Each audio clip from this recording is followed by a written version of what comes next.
Vous êtes heureux d'avoir un Seigneur merveilleux comme Jésus?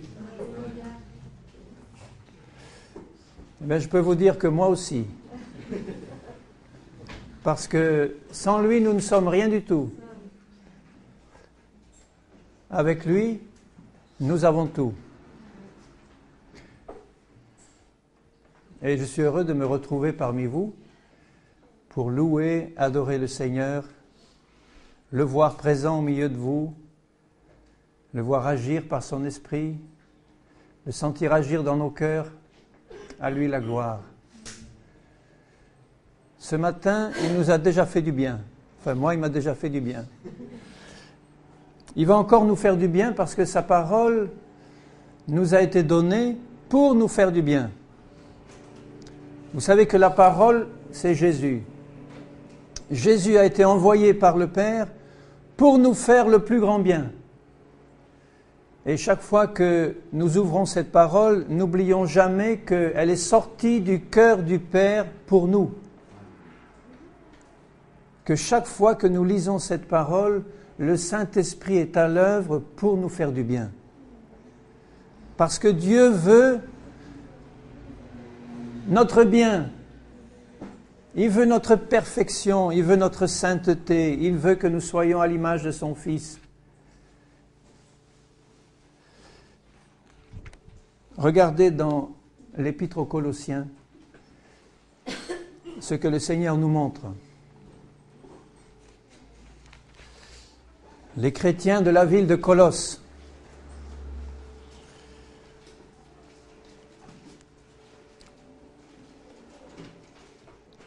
Au chapitre 1er, l'apôtre Paul dit ceci. Au verset 6.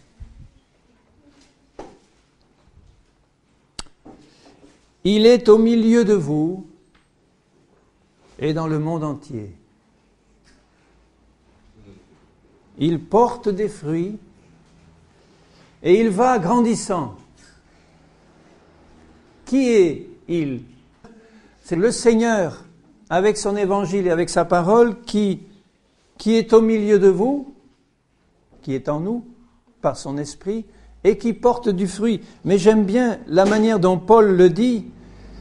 Le Seigneur est au milieu de vous, il porte du fruit. Il ne dit pas vous, Colossiens, vous portez du fruit.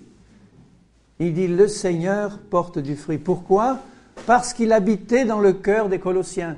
Il habite dans nos cœurs. Et quand le Seigneur habite dans nos cœurs, il porte du fruit. Il porte du fruit. Et il va grandissant. Le Seigneur va grandissant et il ajoute, comme c'est le cas parmi vous. Est-ce que c'est le cas parmi vous, bien-aimés? Est-ce que le Seigneur porte du fruit et qu'il va grandissant? Amen. C'est son plan. Si nous sommes dans son plan et si nous restons dans la foi attachés au Seigneur, il est au milieu de nous et il porte du fruit et il va grandissant. Et il ne s'arrêtera pas tant que l'œuvre du Seigneur ne sera pas pleinement manifestée dans nos vies. Nous savons que l'œuvre du Seigneur, elle a été parfaitement accomplie en Jésus. Il a tout accompli. Et s'il va grandissant, ce n'est pas pour finir d'accomplir son œuvre, elle est déjà accomplie. C'est pour que les fruits qu'il porte en nous arrivent à une pleine maturité. Et c'est lui qui le fait par la puissance de son esprit en toi. Alors au verset 9, il dit, alors c'est pour cela, pour tout ce qu'il vient de dire, que nous aussi, depuis le jour où nous en avons été informés, nous ne cessons de prier Dieu pour vous et de demander quoi? Que tous vos besoins soient satisfaits, que vous ayez une belle salle, de l'argent, de la santé? Non. Et de demander que vous soyez remplis de la connaissance de sa volonté. Et pour ça, il faut prier. Évidemment, Dieu peut se révéler comme il s'est révélé à l'apôtre Paul sur le chemin de Damas. Là, c'est Dieu qui a pris l'initiative. Il a pris l'initiative pour nous parler, nous attirer à lui, pour faire rentrer sa vie en nous, pour nous faire naître de nouveau. Et maintenant, il nous dit, maintenant, nous ne cessons de prier pour que vous soyez remplis de la connaissance de sa volonté. Alors si je vous posais la question, mais quelle est sa volonté pour toi personnellement?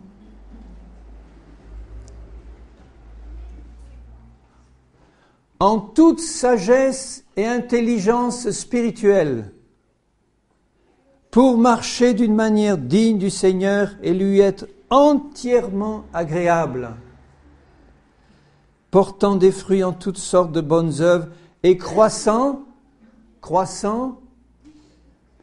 par la connaissance de Dieu. Chaque fois, écoute bien, chaque fois que tu as une plus grande connaissance de Dieu, tu grandis. Tout de suite. Croissant par la connaissance de Dieu. Rappelez-vous que Jésus a dit, la vie éternelle, c'est qu'ils te connaissent, toi et celui que tu as envoyé. Il suffit que nos yeux spirituels voient Jésus et sa parole par la révélation du Saint-Esprit pour que nous grandissions automatiquement. Comme une plante grandit au soleil, parce qu'elle a en elle la vie. Nous avons été plantés par Dieu dans son champ, il nous a donné sa vie, et quand nous le contemplons, quand nous recevons de lui sa révélation, nous grandissons.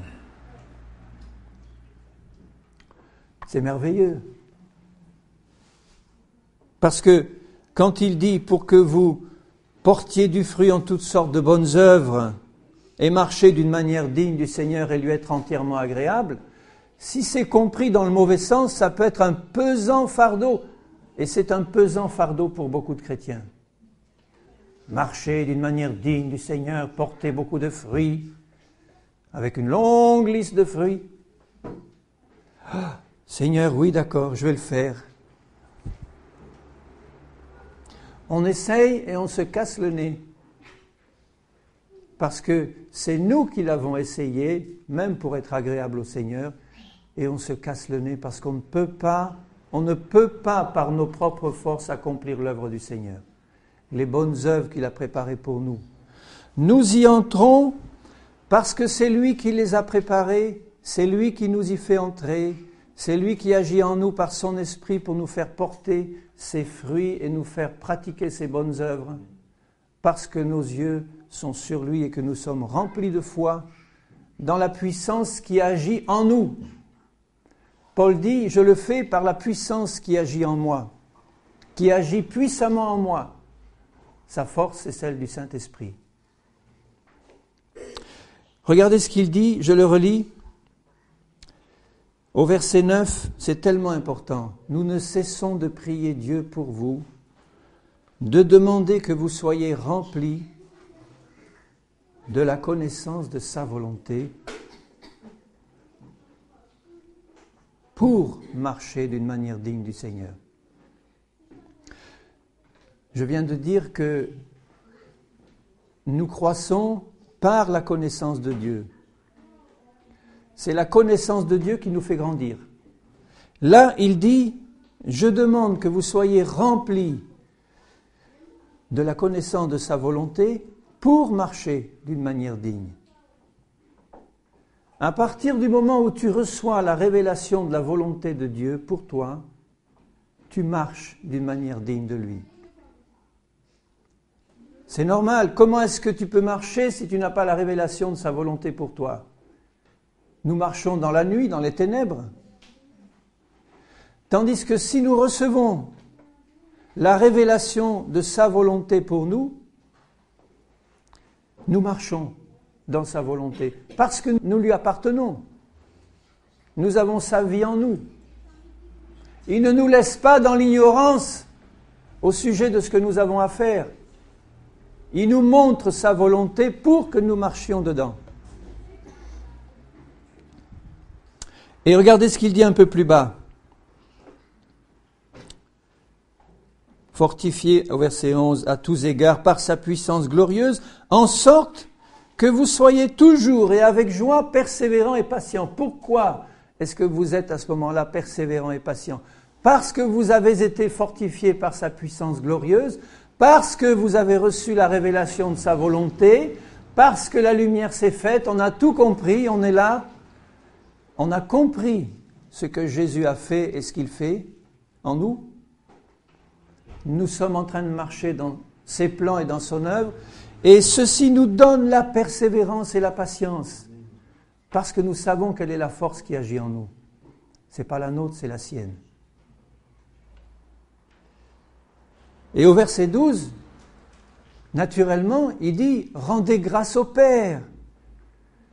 Tout nous a été donné par le Père, en Jésus, par l'action du Saint-Esprit dans nos vies, reçu par la foi. Nous l'avons reçu par la foi.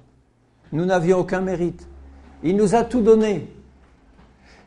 Nous avons reçu ces choses qui nous ont été révélées par le Saint-Esprit, par la foi. La lumière se fait, nous sommes dans l'allégresse et nous rendons grâce au Père qui nous a rendus capables. Moi, je n'étais pas capable de rien, que de faire des bêtises. Je me croyais capable de beaucoup de choses, mais Dieu m'a montré que j'étais un incapable fini. Par ma nature humaine, il a fallu que cette nature humaine soit engloutie dans la mort de Jésus à la croix pour me montrer que, aux yeux du Seigneur, il n'y avait rien à en tirer. N'essaye pas de tirer quelque chose de ta nature personnelle. N'essaye plus. Arrête. Le Seigneur ne veut pas raccommoder. Il a tué cette vieille nature une fois pour toutes en Jésus. Et il veut la tuer en toi dans toutes ses manifestations. Chaque fois qu'elle a encore tendance à se manifester, Dieu veut te montrer qu'elle est morte en lui, si tu crois ce qu'il dit, et que tout ce que tu as à faire, c'est de recevoir la révélation du Saint-Esprit sur cette mort de ta vieille nature. Nous avons des origines différentes. Il y en a qui ont eu une vie épouvantable dans le passé. Des péchés horribles, une naissance dans un milieu épouvantable, abandonné de tous, rejetés dans le péché jusqu'au cou, meurtriers, prostitués, tout. Quand ils arrivent au Seigneur, ils se voient à côté d'autres qui sont venus de bons milieux tranquilles, avec des familles paisibles, où il y a eu du péché, mais enfin pas trop. Et la tendance charnelle, pour les uns comme pour les autres, c'est de se comparer. Ou de dire, oh, avec le passé que j'ai, je vais en avoir du mal à avancer avec le Seigneur. Si j'avais eu sa vie, ça irait mieux. Si tu raisonnes comme ça, bien-aimé, c'est que tu n'as pas encore vraiment compris qu'aux yeux du Seigneur, il n'y a pas de bons et de mauvais pécheurs, il n'y a que des pécheurs pourris. Et que toi qui es venu d'un milieu un peu meilleur, où tu n'as pas eu autant de gros péchés, si tu avais vécu comme celui qui sort des bas-fonds, tu aurais peut-être fait pire. Et Dieu veut te montrer, il veut nous montrer que notre vieille nature, elle est aussi pourrie pour les uns que pour les autres. Complètement pourrie, souillée par le péché depuis Adam. Et ça n'a fait que s'accumuler. Mais quand nous arrivons à Jésus, 2 Corinthiens 5, il fait de nous de nouvelles créations en lui. Il engloutit dans sa mort toute ma nature passée, terminée. Arrêtons de nous laisser influencer par toutes ces doctrines charnelles ou démoniaques qui circulent maintenant sur la guérison intérieure, sur ces machins-là, sur les pratiques psychologiques du chrétien, etc. Ce ne vient que de la chair au mieux ou du malin. Pour nous essayer de nous faire trouver des solutions qui nous écartent de la simplicité de l'évangile de Jésus-Christ. Le Seigneur nous a donné un évangile tout simple, qui veut nous révéler par son esprit. Il veut nous faire comprendre que nous étions complètement pourris de notre nature personnelle et qu'il nous a aimés dans cette situation-là et qu'il n'a pas eu d'autre solution que de mourir pour nous. Et en mourant pour nous, il nous a entraînés dans sa mort. Ça règle bien le problème de ma nature passée. Ça règle tout, à condition que tu en reçoives la révélation par le Saint-Esprit. Il ne faut pas que ce soit des paroles qui restent au niveau de ton oreille ou de ta tête, mais que tu pries, y compris pour toi et que tu pries pour moi, pour que nous soyons remplis de la connaissance de sa volonté, que son Esprit nous révèle qu'en Christ, il t'a pris, il t'a prise et il t'a fait mourir en lui. Englouti, terminé. Un cadavre n'a plus de mauvais désirs. Un cadavre n'est plus tenté par ce monde, pas vrai? Essayez un peu. Un cadavre n'est plus tenté. Un cadavre est dans le trou. Nous y avons été 3 jours avec Jésus, et quand il est ressuscité, gloire à Dieu, nous sommes aussi ressuscités. Il nous a créés à neuf. Garde bien ça dans ta tête et dans ton cœur. Quand Jésus est ressuscité par la puissance de Dieu, il a ressuscité en lui tous ceux qui croiraient jusqu'à la fin des temps. Il connaît d'avance tous ceux qui vont répondre oui à son appel. Et au moment où Jésus est ressuscité, il a laissé au fond du trou cette vieille nature de péché complètement pourrie, destinée à la mort. Et quand lui a été ressuscité par la puissance de Dieu et du Saint-Esprit, il nous a créé une nature nouvelle en lui, créée, dit la parole, dans une justice et une sainteté que produit la vérité. Alors comment? Ça ne veut pas dire qu'il faut négliger le péché que je peux encore commettre aujourd'hui. Ça, c'est le travail de sanctification pratique qui se fait dans la foi et dans la compréhension de ce que je suis déjà en Christ. À mesure qu'il me révèle ce que je suis en lui, pour lui, mais en lui, il me le révèle, la lumière se fait et je marche dans cette lumière et je me regarde comme lui me voit et ça me donne, par la foi en lui, la puissance, sa puissance de combattre et de résister au péché dans une victoire totale. Parce que la loi de l'esprit de vie en Jésus-Christ m'a libéré de la loi du péché et de la mort qui est dans mes membres. Elle y est. Le péché n'a jamais été éliminé. Nous avons été coupés de sa puissance. Il nous a délivrés de son esclavage par la loi de l'esprit de vie qui habite en nous par le Saint-Esprit. Donc il y a une grande différence quand tu luttes contre le péché. Si tu essaies de lutter par ta volonté, par tes bonnes résolutions, tu vas te casser le nez et je souhaite que tu le fasses au plus vite possible pour comprendre que tu es dans une impasse. Tu dois revenir à Jésus et à sa parole et lui dire « Seigneur, révèle-moi ce que tu as fait pour moi. Révèle-moi ce que tu as fait de moi en toi. Tu as fait de moi une nouvelle création. » C'est toi qui le dis. Révèle-moi cette chose-là. Tu peux entendre cette parole. Toutes choses anciennes sont passées. Tu es une nouvelle création en Christ. Tu entends ça et tu dis « Oui, oui, amen ». Et puis tu retournes dans tes ornières. Non, tu le fais parce que tu n'as pas eu la révélation que c'est vrai pour Dieu.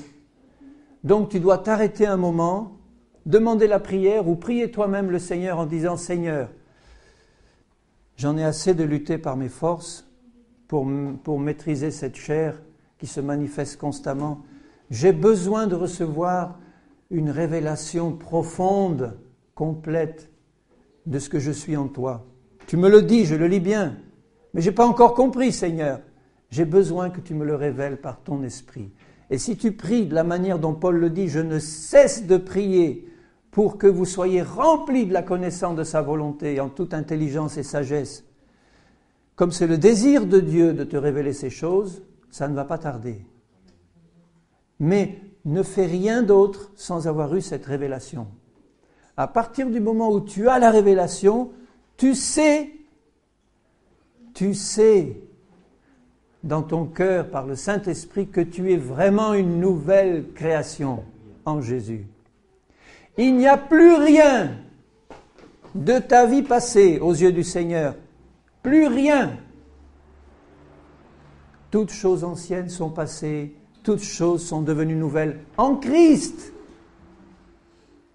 Et une fois que je le comprends, je le reçois, je le prends pour moi. Parce que Dieu me le montre. C'est là que je dois faire ma part. Dieu me montre la vérité. Ma part, c'est simplement d'ouvrir mon cœur à sa vérité, puis de dire, je prends. C'est pour moi. Parce que tu dis que c'est pour moi, c'est déjà fait en Christ, je le prends, Seigneur. Parce que tu viens de me le montrer par ton esprit. Je suis une nouvelle création à 100% en Christ. Le problème, c'est que cette nouvelle création n'est pas encore complètement manifestée.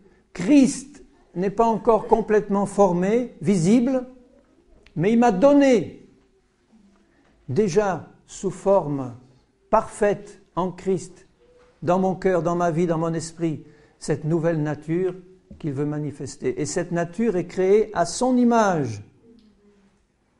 Parce que le plan du Seigneur n'est pas de sauver l'humanité. J'entends un silence, il me dit, ah, qu'est-ce qu'il va dire? Attention, fausse doctrine. Le plan, j'ai pas fini ma phrase.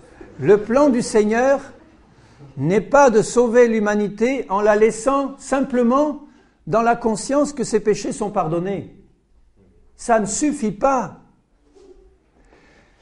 Il veut nous donner la conscience que nos péchés sont pardonnés, mais que notre nature de péché a été engloutie en lui, que nous en avons reçu une nouvelle. Pourquoi il nous en a donné une nouvelle? Pour reprendre le plan qui avait été arrêté par la chute d'Adam et d'Ève et par le péché, de se former un peuple à l'image de son Fils, qu'il appelle l'Église, pour la donner comme épouse à son Fils. Voilà son plan. Ne t'arrête pas simplement au simple pardon du péché. Tout commence par là. Il n'y a rien sans ça. Mais c'est la porte. Tu reçois un plein pardon de tes péchés, une pleine révélation que ta nature ancienne, elle est dans le trou, que tu en reçois une nouvelle. Tu le reçois par la foi, mais ça ne s'arrête pas là. Cette nature que tu as reçue, elle a été créée parfaite à l'image de Jésus et elle t'est donnée parce que Jésus a tout accompli pour toi. Il t'a donné cette nature-là et il travaille par le Saint-Esprit d'abord à te le faire comprendre et ensuite à la manifester dans ta vie pour offrir à Jésus une épouse sans ride, ni tache, ni rien de semblable. C'est ça le but du Père. C'est ça le but du Père. Et quand je reçois cette révélation, j'entre dans son plan et j'y marche. Regardez ce qu'il dit dans Éphésiens. Éphésiens 1. Et en ce moment même, le Saint-Esprit est en train de le faire comprendre à certaines personnes, ou mieux comprendre en tout cas, pour te donner une pleine victoire sur le péché. Dans Éphésiens 1, verset 3, « Béni soit Dieu, le Père de notre Seigneur Jésus, qui nous a bénis de toutes sortes de bénédictions spirituelles dans les lieux célestes en Christ. » Il parle au passé. Parce qu'aux yeux de Dieu, c'est déjà fait. Alléluia. Aux yeux de Dieu, il a déjà créé une fille, un fils, toi, ta nouvelle nature, parfaite en Christ.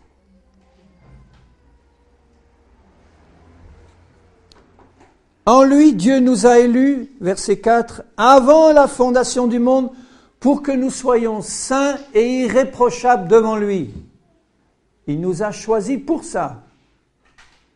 Quand Jésus dit « Soyez saints comme Dieu est saint, soyez parfaits comme votre Père céleste est parfait », mais ça serait un fardeau terrible si nous devions y arriver par nos propres moyens. Arrête de chercher à être saint. Stop, suffit. Comprends que en Christ, tu as été rendu saint, parfait, et qu'il te fait ce cadeau pour que tu le reçoives par la foi. Que son esprit manifeste cette sainteté que Jésus a accomplie pour toi. Quand Jésus est venu sur la terre, il est dit que lui seul a accompli la loi de Dieu parfaitement. Il ne l'a pas accompli pour lui, il l'a accompli pour nous en lui. Il a tout accompli pour nous. Et comme nous sommes en lui, il l'a fait pour nous. Pour que tout soit reçu comme une grâce, que personne ne se glorifie en disant « Seigneur, tu vois, lui là, bon, il n'est pas capable de se lever à 3 heures du matin tous les jours, de jeûner 8 jours par semaine et de ne manquer aucune réunion et d'être fidèle depuis 20 ans à toutes les réunions, de payer sa dîme et tout. Ah, Seigneur, non, il n'est pas capable, mais je te remercie de ce que tu as... Est-ce que moi je suis capable de ça? Hein? Ça vous rappelle quelque chose? Tandis que là, quand je comprends que de moi-même je ne peux pas, mais que Jésus a tout accompli pour moi, la mort, la résurrection, une nouvelle création en moi, qu'il a déjà rendue parfaite en lui, qu'il me fait ce cadeau au nom de son Père Céleste, pour que ce qu'il a réussi à faire lui, seul pour moi, se manifeste dans ma vie par la foi en Jésus et par la puissance de son esprit, alors là, quel repos spirituel. Et là, je vais pouvoir entrer dans les œuvres préparées d'avance, et si je me lève à ce moment-là à 3 heures du matin, c'est simplement parce que l'Esprit me conduit à le faire et que je le fais sans aucun mérite. Et le jour où le Saint-Esprit veut me faire faire une grâce matinée, je la fais sans mauvaise conscience du tout. Alléluia. Là où est l'Esprit, là est la liberté. C'est glorieux. Et il dit, au verset 7 toujours, « En lui nous avons la rédemption par son sang. » Vous voyez, tout commence par là. Et nous aurons besoin du sang de Jésus jusqu'au dernier jour. Parce que même ayant reçu de Jésus une nature parfaite en lui, le temps que je le comprenne bien par la révélation du Saint-Esprit, ça peut être vite fait, hein, si j'ai soif, le Seigneur peut me révéler ça, mais alors en un clin d'œil. Mais tant que je suis là dans une révélation qui n'est pas complète, je vais broncher, je vais pécher, et j'aurai besoin de le confesser. Il ne faut pas négliger le péché en disant, puisque nous sommes parfaits en Christ, maintenant, faisons ce que... Non, pas du tout. Regardez la sévérité de Paul envers les Corinthiens qui ne mettaient pas leur vie en règle, mais il ne le faisait pas de manière légaliste en leur donnant des commandements. Il leur disait, mais ignorez-vous que, n'avez-vous pas compris que?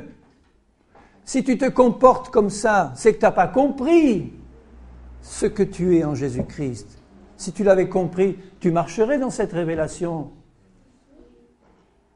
Donc il les secoue sévèrement. Et s'ils ne veulent pas comprendre, et s'ils veulent continuer à pratiquer le péché tout en se disant chrétiens, il les met dehors. Mais on n'a pas besoin d'en arriver là quand on a compris la gloire que Dieu nous réserve comme un don gratuit. Il suffit d'avoir une simple sincérité de cœur devant Dieu en disant « Seigneur, tel que je suis, mais j'ai un cœur sincère. Je veux comprendre. Je veux entrer dans tout ce que tu as prévu pour moi. » C'est tout. Si je ne suis pas sincère, je vais essayer de paraître hypocrite ou de paraître ce que je ne suis pas, ou de faire semblant d'être ce que je ne suis pas. Dieu ne veut pas de ça. Dieu veut que j'arrive sincèrement en disant, Seigneur, je n'ai pas encore bien compris, je veux comprendre. Ouvre mon cœur, Seigneur. Et ayant cette attitude d'honnêteté devant Dieu, il va faire la lumière, parce que ça revient à dire, Seigneur, j'ouvre mon cœur. Et quand j'ouvre mon cœur, la lumière de Dieu rentre. Alors regardons ce qu'il dit. Au verset 11 du premier chapitre des Éphésiens. En lui, toujours en Christ, vous voyez, en lui, sortons pas de Jésus-Christ, en lui. Nous sommes aussi devenus héritiers, ayant été prédestinés. Dieu prédestine ceux qu'il connaît d'avance qui vont dire oui. Il n'y a pas de prédestination arbitraire de Dieu qui décide que les uns seront sauvés, les autres ne seront pas sauvés. Il prédestine simplement ceux qui sait qui vont répondre oui. C'est tout.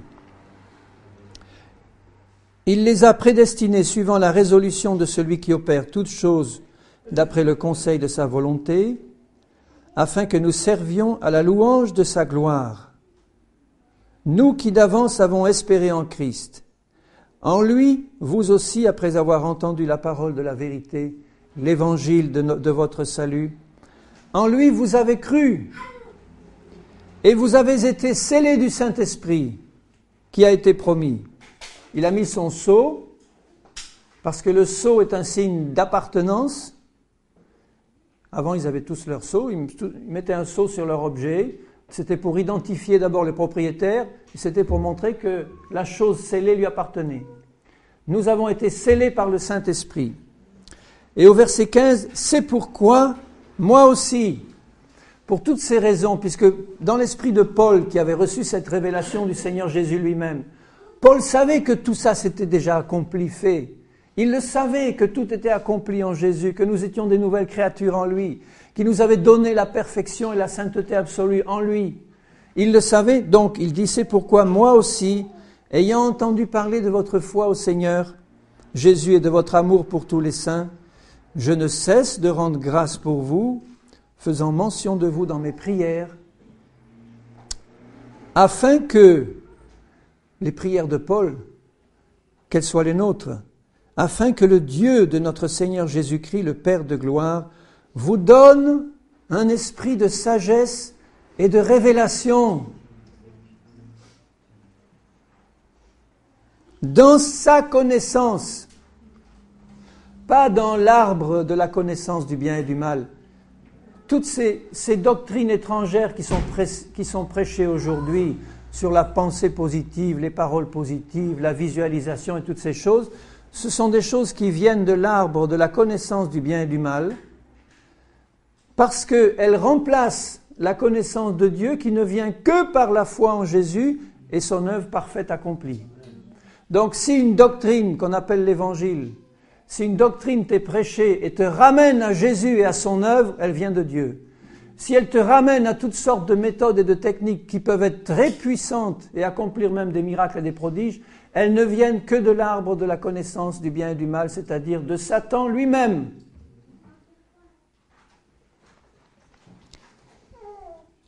Le Seigneur, de tout temps, a toujours été disponible pour se révéler à ceux qui le cherchent. Il n'y a pas de nouvelle onction, de vin nouveau et de machin comme ça dans les yeux du Seigneur. Ça n'existe pas. Ce qui existe, c'est une disponibilité permanente du Seigneur à se révéler dans toute sa plénitude à ceux qui le cherchent et à leur révéler Jésus et sa parole. Et chaque fois qu'il y a eu ça dans l'histoire de l'Église depuis Jésus, il y a eu une action puissante du Seigneur et un réveil puissant. Et ce que le Seigneur veut faire maintenant dans nos vies, c'est nous faire revenir à la révélation de sa parole par le Saint-Esprit pour que nous comprenions des choses qui existent depuis le commencement et qui ont été mises de côté par l'ignorance des hommes ou l'incrédulité des hommes. Pour nous qui croyons, la croix est une puissance de Dieu. Si tu prêches la croix, Tu prêches dans la puissance du Seigneur parce que tu prêches la mort de Jésus, mais tu prêches aussi la mort de ta vieille nature. Tu vas prêcher la résurrection de Jésus, c'est pour prêcher ta résurrection en lui et la foi en Jésus pour te faire recevoir tout ce que Jésus a acquis pour toi. Et que ce soit prêché il y a 2000 ans, ou que ce soit prêché il y a 1000 ans ou maintenant, c'est la même puissance, c'est le même Dieu, c'est la même autorité. Revenons aux choses simples de la parole. Alors je relis au verset 18. Et qu'il illumine les yeux de votre cœur. Vous saviez que votre cœur avait des yeux? Qu'il illumine, il ne dit pas les yeux de votre intelligence, les yeux de votre cœur. Là, de ton esprit au plus profond de toi. Que Dieu illumine. Quand tu vois un frère ou une sœur, ou quand tu te vois toi-même, marcher de manière charnelle, au lieu de commencer à pointer du doigt, commence à prier en disant « Seigneur, illumine les yeux de son cœur pour qu'il voie, pour qu'elle voie ce que Jésus a fait. Pour qu'il voie ce qu'il est ou elle est en Jésus. Il n'a pas encore compris, Seigneur, je t'en supplie.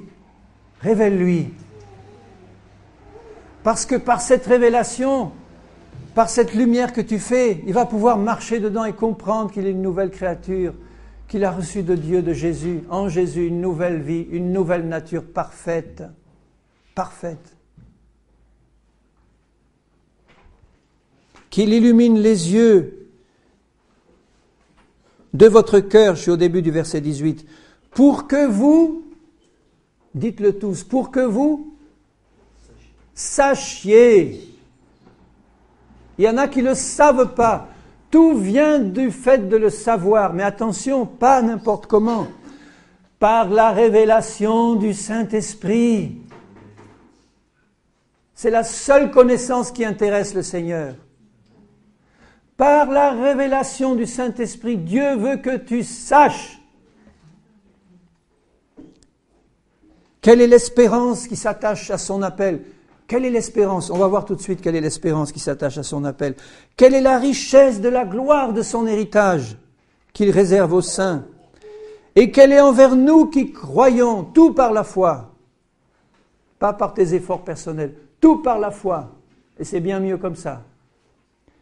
En nous qui croyons l'infinie grandeur de sa puissance. Infinie grandeur de sa puissance.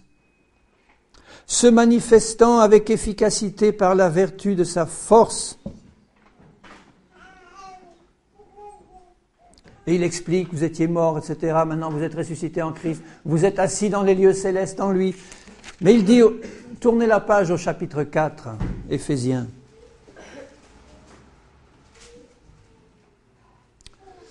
Quand il commence en disant, vous voyez tout ce que je vous ai expliqué là. Donc, je vous exhorte, donc, ne prêchons pas la parole en dehors de son contexte. Si vous prêchez ça en dehors de son contexte, ça va devenir légaliste. Parce que je vous exhorte dans le Seigneur de marcher d'une manière digne de la vocation qui vous a en toute humilité, douceur, avec patience, vous supportant les uns les autres, etc. Bon, si c'est prêché juste comme ça, on va essayer de le faire parce qu'on aime le Seigneur. Et on va se planter, excusez-moi du terme, mais c'est ça. On va se planter parce qu'on a laissé le reste avant. C'est-à-dire la révélation de ce que Jésus a fait et de ce que nous sommes en lui. Et quand j'ai cette pleine révélation, eh bien, tout naturellement, il dit, bon, maintenant que vous l'avez, marchez dedans. Et l'œuvre que tu vas produire, c'est simplement la preuve visible que tu as eu la foi, que tu as compris. La foi sans les œuvres, elle est morte. Tandis que quand tu as reçu par la foi cette révélation, elle va produire les œuvres, tu vas marcher dedans naturellement. Et je dirais même sans effort personnel. Les efforts que tu feras te seront donnés par la puissance du Saint-Esprit. Paul faisait des efforts, nous en faisons aussi, mais pas dans ce sens-là. Je vais m'efforcer d'eux. C'est la puissance de la vie de Dieu qui est en toi qui va te donner la force. Et il ajoute au verset 11, « Et il a donné les uns comme apôtres, les autres comme prophètes, les autres comme évangélistes, les autres comme pasteurs et docteurs, pour le perfectionnement des saints. » Là aussi, il faut faire attention comment c'est prêché. Le rôle des ministères ne tient qu'à un seul objectif, pour le perfectionnement des saints. Mais comment je vais arriver à perfectionner ces saints, Seigneur? C'est pas par leur propre force, et par leur éloquence ou par leurs belles paroles. C'est parce que eux ont été les premiers à recevoir la révélation de ce que Jésus a fait, de l'évangile de Jésus-Christ tout simplement, et qu'ils l'ont vécu dans leur propre vie. Paul a eu la révélation sur le chemin de Damas, immédiatement. Il a eu la révélation de Jésus, du corps de Christ, etc., de tout. Et c'est parce qu'il a eu cette révélation qu'il a été appelé apôtre et qu'il enseignait. Et il dit, pour le perfectionnement des saints, en vue de l'œuvre du ministère et de l'édification du corps de Christ, jusqu'à ce que nous soyons tous parvenus à l'unité. J'aime beaucoup citer ce verset-là. Jusqu'à ce que nous soyons tous parvenus à l'unité de la foi, l'unité de la compréhension de la parole par la révélation du Saint-Esprit, et l'unité de la connaissance du Fils de Dieu.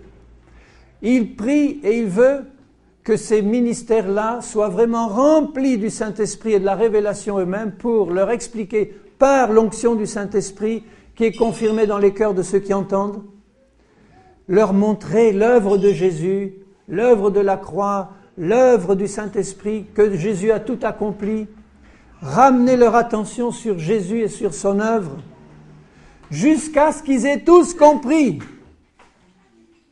Et qu'en comprenant, ils entrent dans la perfection que Jésus a accomplie pour eux. Vous voyez que tout se fait par la révélation du Saint-Esprit et l'acceptation de l'œuvre de Jésus déjà parfaite. Ça peut se faire en un clin d'œil. Tu peux avoir cette révélation en un clin d'œil et rentrer en un clin d'œil dans la perfection que Jésus a déjà accomplie pour toi, par la foi. Tu n'as pas besoin de passer 20 ans de discipline spirituelle pénible pour atteindre la perfection. Elle est déjà acquise pour toi par Jésus. Alléluia. Et je la reçois par la foi et je dis, Seigneur, je te donne mon corps, je te donne mon être entier. Remplis-moi de cette révélation, je suis en toi, membre de ton corps, maintenant je veux vivre cette révélation. Tu me l'as donnée, je rentre dans tes œuvres. Paul dira même, nous tous qui sommes parfaits.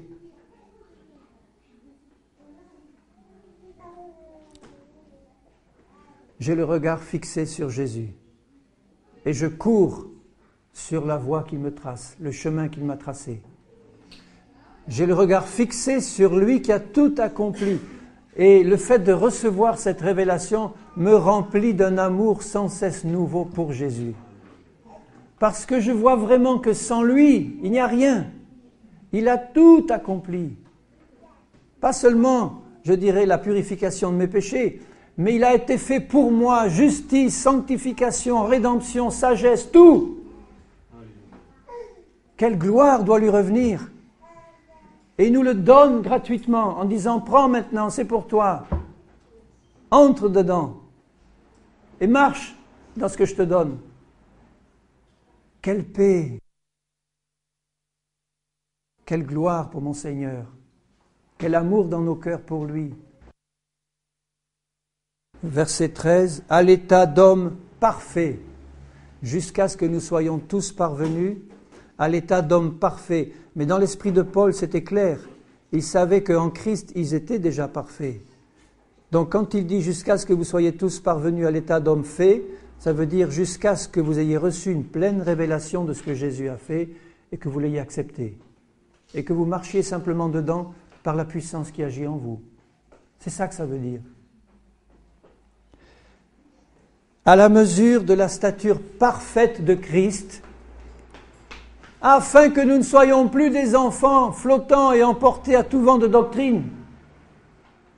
Ces vents de doctrine qui souffrent pour nous égarer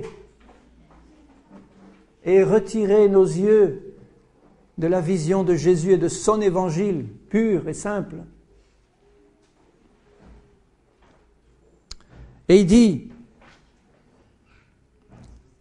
par la tromperie des hommes, par leur ruse dans les moyens de séduction. Combien de chrétiens sont séduits aujourd'hui parce que simplement ils ont quitté du regard le Seigneur et sa pure parole. Parce qu'ils n'arrivaient pas à obtenir ce qu'on leur demandait d'obtenir, ils se sont tournés vers toutes sortes de méthodes pour essayer de les obtenir. Et ils n'y sont pas arrivés et ils n'y arriveront jamais.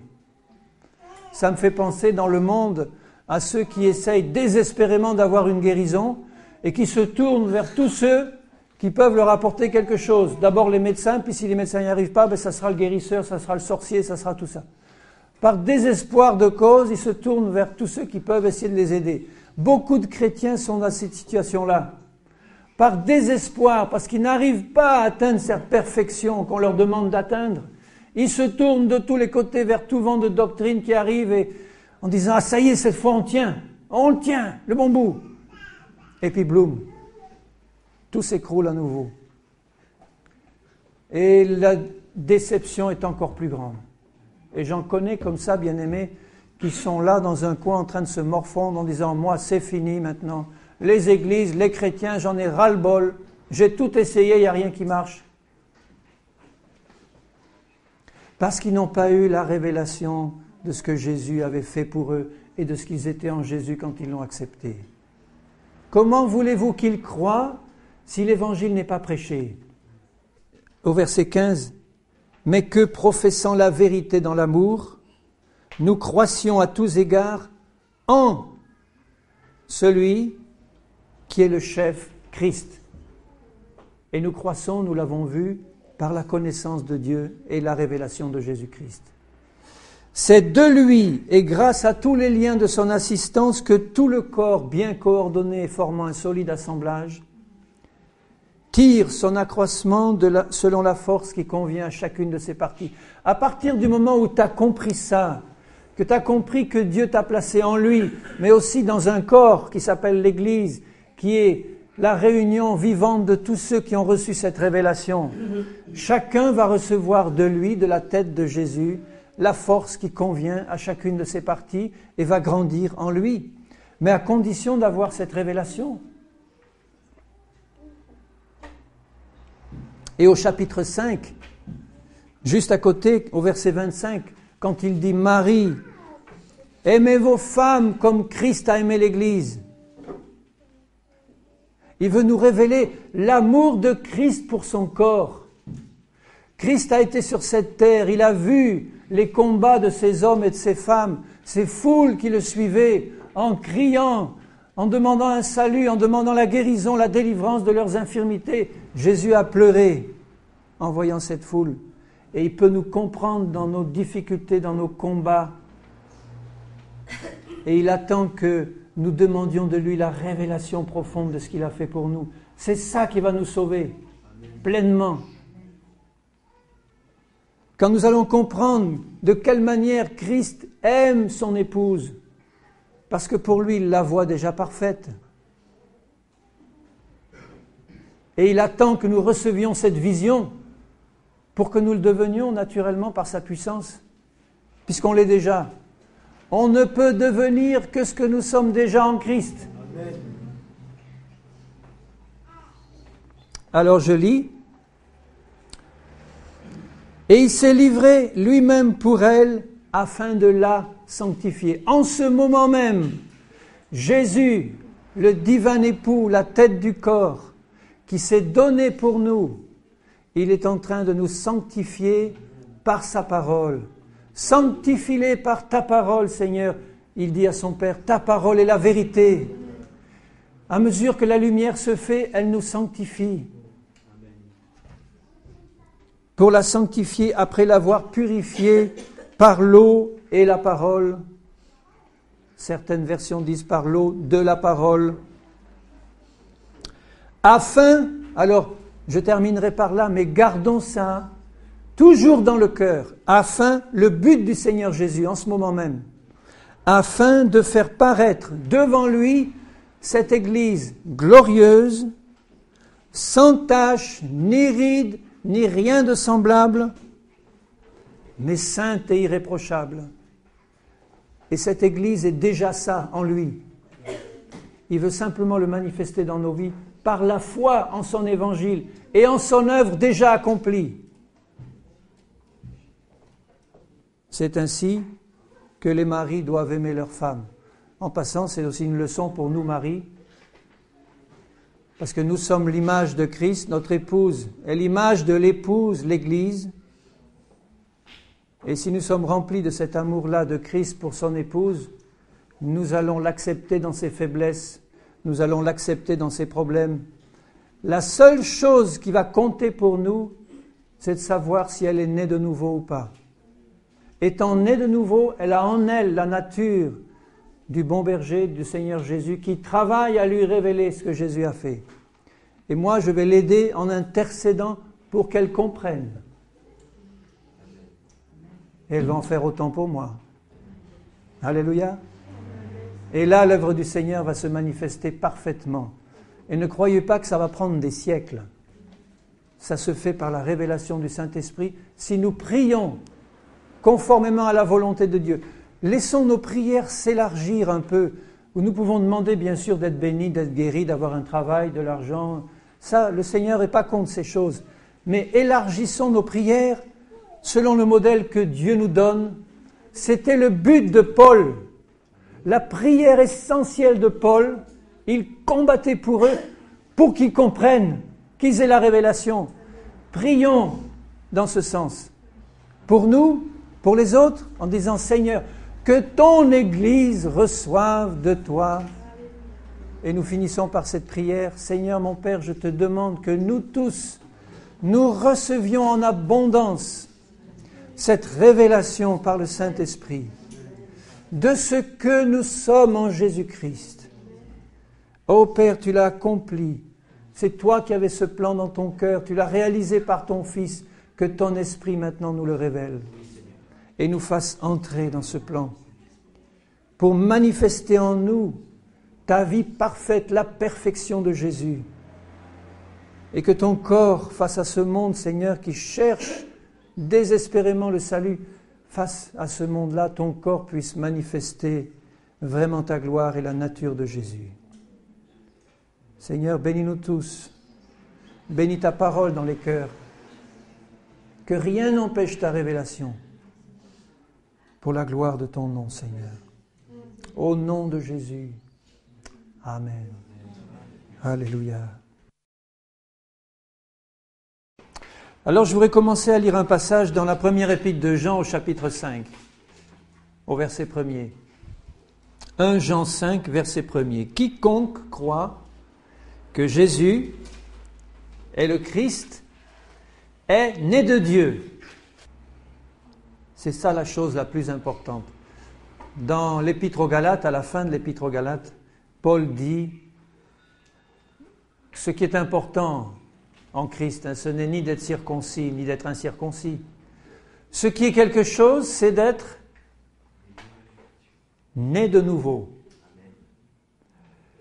Si nous ne sommes pas nés de nouveau, le Saint-Esprit ne peut pas faire son travail en nous pour nous révéler le plan du Seigneur.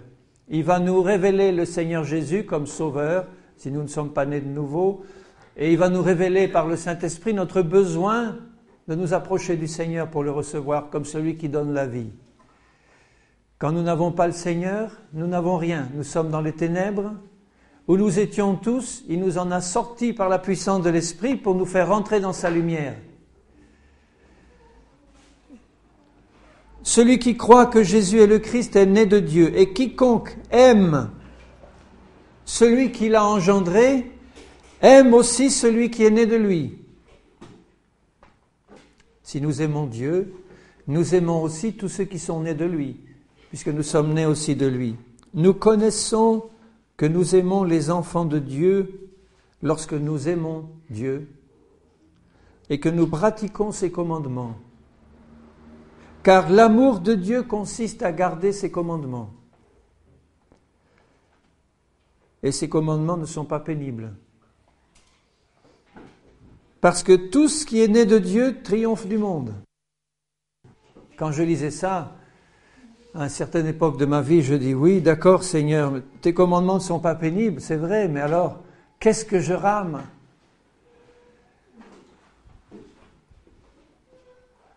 Et pourtant, je savais que j'étais né de Dieu.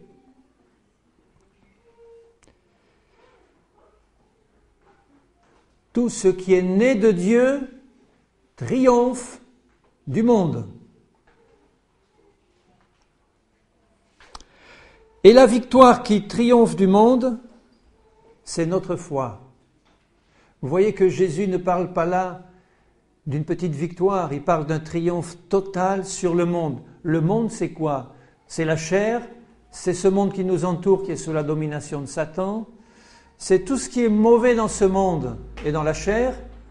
C'est tout ce qui essaye de nous tirer en dehors du Seigneur Jésus et de nous ramener à ce qu'on a vomi. La victoire qui triomphe du monde, c'est notre foi. Qui est celui qui a triomphé du monde, sinon celui qui croit que Jésus est le Fils de Dieu? Alors le Seigneur Jésus nous parle à chacun d'une manière très pratique.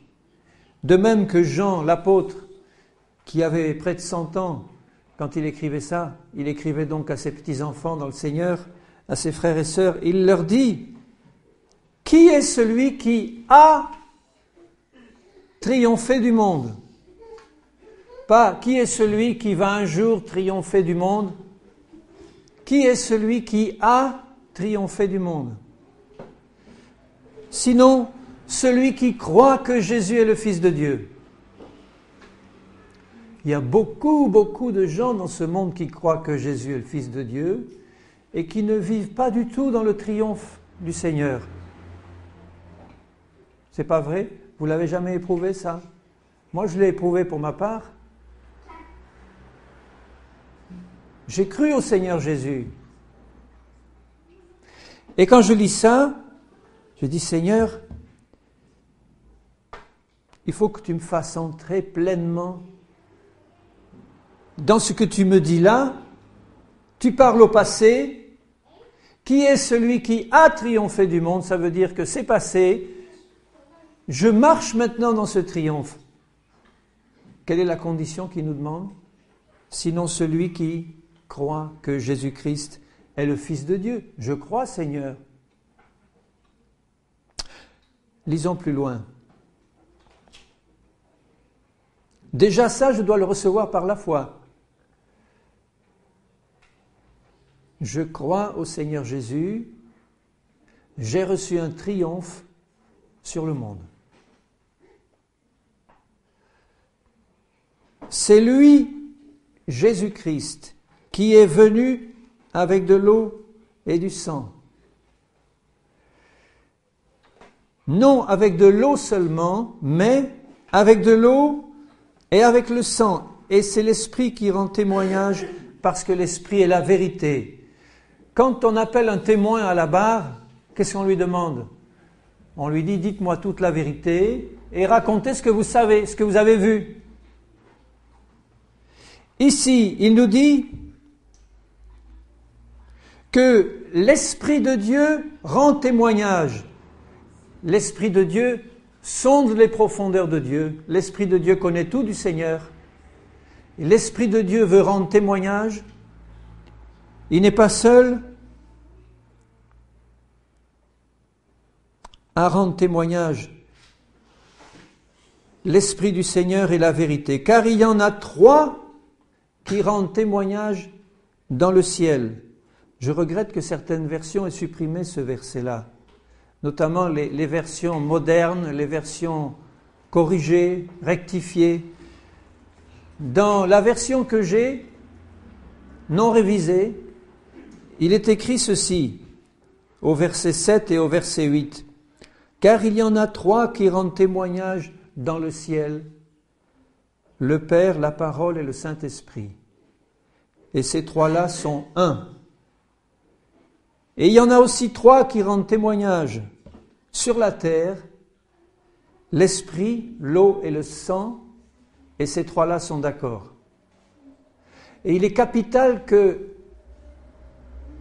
tout ce passage soit complet, parce que par rapport à ce que nous parlions ce matin, quand nous comprenons par le Saint-Esprit que le Seigneur a déjà remporté la victoire pour nous, qu'il nous a rendus parfaits en lui, qu'en lui nous sommes parfaits, qu'en lui nous avons reçu un plein salut, une pleine sainteté, une pleine perfection, si ça n'est pas traduit dans ma vie de tous les jours, il va y avoir un grand problème et une grande frustration. Nous avons vu que c'est par la révélation que ça commence. Et la révélation me permet d'entrer dans ce que Dieu a préparé pratiquement pour moi. Et là, je crois que dans ce passage, il y a une autre révélation profonde qui nous permet de mettre en pratique dans notre vie de tous les jours la victoire parfaite que Jésus a remportée. Qui est celui qui a triomphé du monde? Jésus. Celui qui est en Jésus, qui croit en lui, donc qui est rentré en lui, et qui marche dans cette révélation, il a aussi le triomphe sur le monde. Parce que c'est Jésus en lui qui vit et qui agit. Alors, je prie le Seigneur qui nous montre comment ces 3 témoins dans les cieux et comment ces 3 témoins sur la terre agissent ensemble. Et je relis le verset 7. Il y en a 3 qui rendent témoignage dans le ciel, le Père, la Parole et l'Esprit. Les 3 personnes de Dieu. Le Père, la Parole qui est Jésus et le Saint-Esprit. De quoi ils rendent témoignage? Ils rendent témoignage de la vérité du Seigneur et de sa parole. Du plan du Seigneur pour nous. Et il commence par le Père. Le Père, le Dieu Tout-Puissant, est celui qui a conçu son merveilleux plan de salut, de sanctification, de perfection en nous, pour nous amener à la ressemblance de son Fils et nous préparer aux noces de l'agneau lorsqu'il va offrir l'Église comme épouse à son Fils bien-aimé. C'est le plan qu'il y a dans le cœur du Seigneur, notre Père, là-haut. Il a ce plan-là. Se faire un peuple qui lui appartienne, se révéler pleinement, lui révéler l'œuvre de Jésus pour l'y faire entrer et le préparer à devenir l'épouse de Jésus. C'est le plan qu'il y a dans le cœur du Père. Et ce plan n'a pu être réalisé que parce que la parole vivante, Jésus, a accepté de venir sur terre pour nous donner le salut et nous faire pénétrer dans ce plan, par son sacrifice, par le sang qu'il a versé, par l'offrande de toute sa vie. Jésus a tout accompli, il n'a fait que la volonté du Père, non pas la mienne, mais la tienne, Père. Jésus avait une volonté propre, il a accepté de la laisser de côté pour ne faire que la volonté du Père. La volonté du Père qui, je le rappelle, est de sauver l'humanité, tous ceux qui croient, pour les amener à la communion avec lui dans ces noces célestes de l'agneau. Le plan du Père a été accompli par Jésus-Christ sur la croix, d'abord dans sa vie, dans ses 33 ans et demi de vie d'obéissance parfaite, et puis ensuite dans son sacrifice sur la croix, dans sa mort et sa résurrection. Nous savons que maintenant le Seigneur Jésus est assis à la droite du Père et il intercède pour nous dans l'attente du moment que le Père a décidé de sa propre autorité pour lui dire « Mon fils, c'est l'heure, c'est la seconde maintenant, descends. Va chercher l'épouse qui est prête. » Et jusqu'à cette seconde-là, le Fils est à la droite du Père et il prie pour nous et il intercède pour nous. Pour que nous puissions ouvrir nos yeux. S'il intercède, c'est dans le même esprit qu'il faisait prier Paul. Père, qu'ils comprennent, qu'ils aient la révélation par ton esprit de ce plan que tu as conçu dans ton cœur. Et il intercède pour nous. Il a tout accompli. Et maintenant, le troisième qui rend témoignage, c'est le Saint-Esprit, qui est le premier que le Seigneur Jésus nous a envoyé lorsqu'il est monté là-haut. Il avait dit à ses disciples, ne bougez pas, je vais vous envoyer le nouveau consolateur, je vais vous envoyer l'Esprit de vérité qui va vous conduire dans toute la vérité, dans le plan parfait du Seigneur. Et maintenant nous sommes au moment où le Saint-Esprit qui a été répandu dans la terre entière rend aussi témoignage dans nos cœurs que nous sommes enfants de Dieu, que nous sommes rentrés dans ce plan du Père, par la grâce de Jésus qui a tout accompli pour nous. Et les trois sont un, d'accord.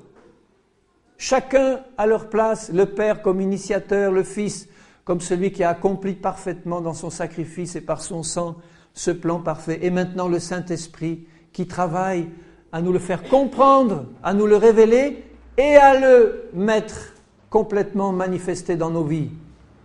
Les trois sont d'accord dans le ciel. En Christ, dans les lieux célestes, le plan est parfaitement accompli. Nous sommes déjà sanctifiés, purifiés, amenés à la perfection en Jésus. Dans les cieux, tout est déjà en place. Et le Seigneur veut nous le montrer, que tout est en place déjà.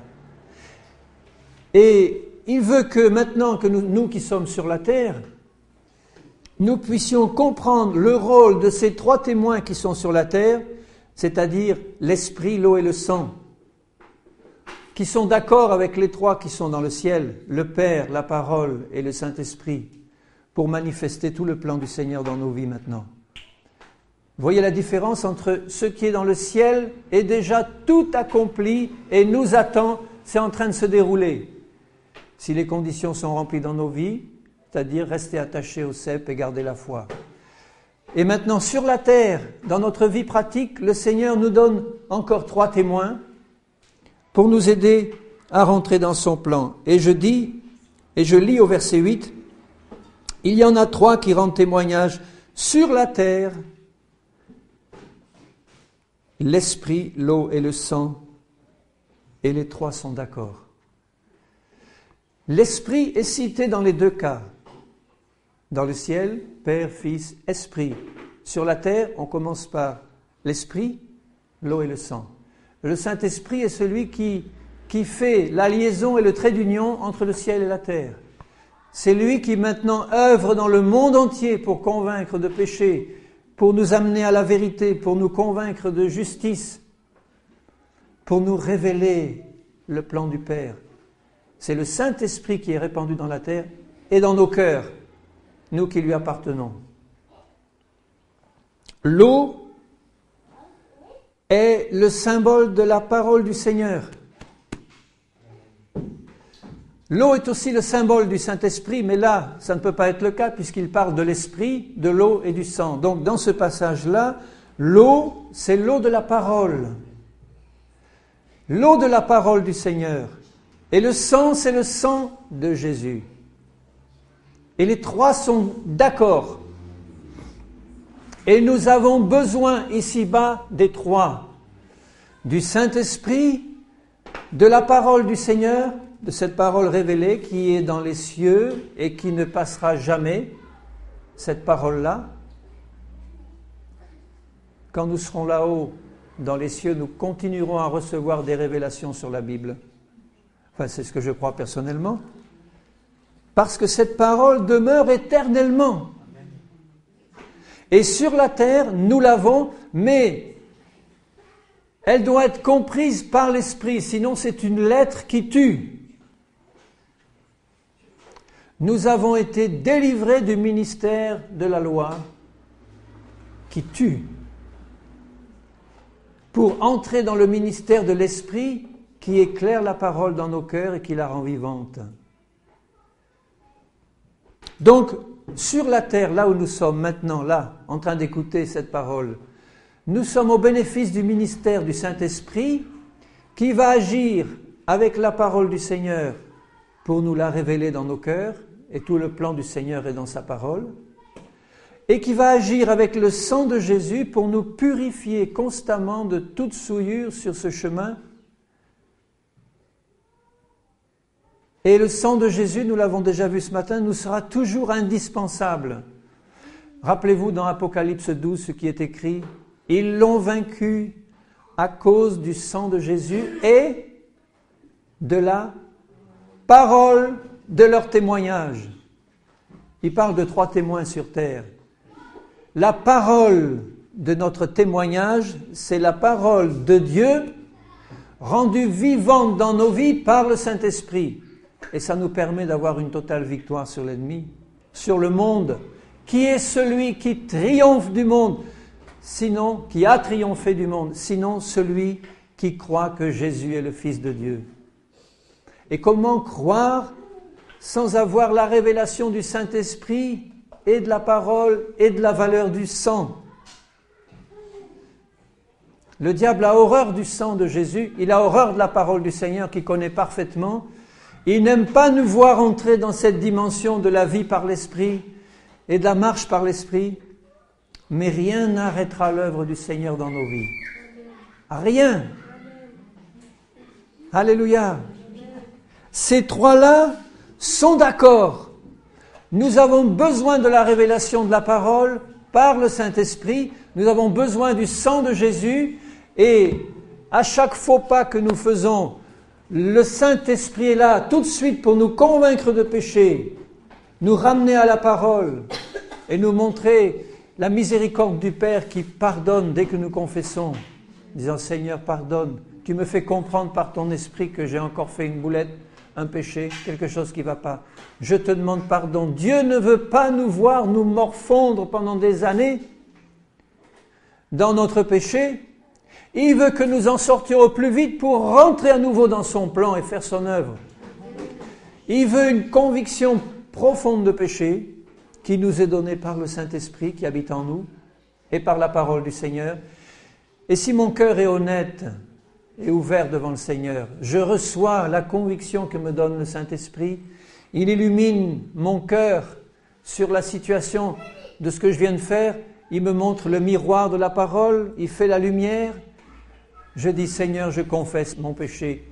Et comme il est dit au début de cet épître, si tu confesses ton péché, il est fidèle et juste pour le pardonner et pour laver dans son sang précieux dont on a toujours besoin pour laver ce péché. Et maintenant qu'il est lavé, relève-toi tout de suite, rentre à nouveau dans le plan que le Seigneur a pour toi.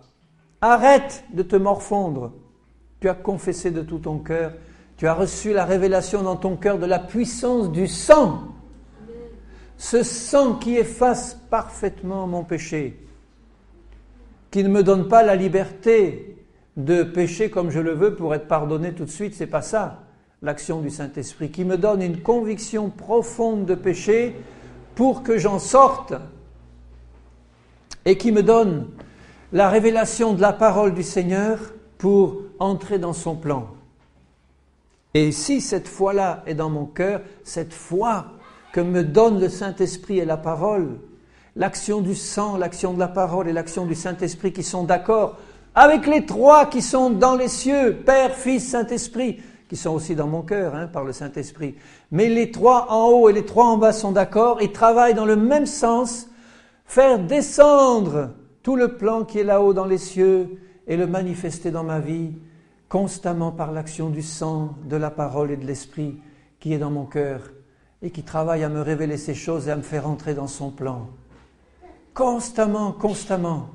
Et les 3 en haut et les 3 en bas travaillent ensemble. Et Jésus a été envoyé pour réunir toutes choses qui sont dans les cieux et qui sont sur la terre en lui. Tout. Alléluia. Regardez dans Romains. L'Épître aux Romains,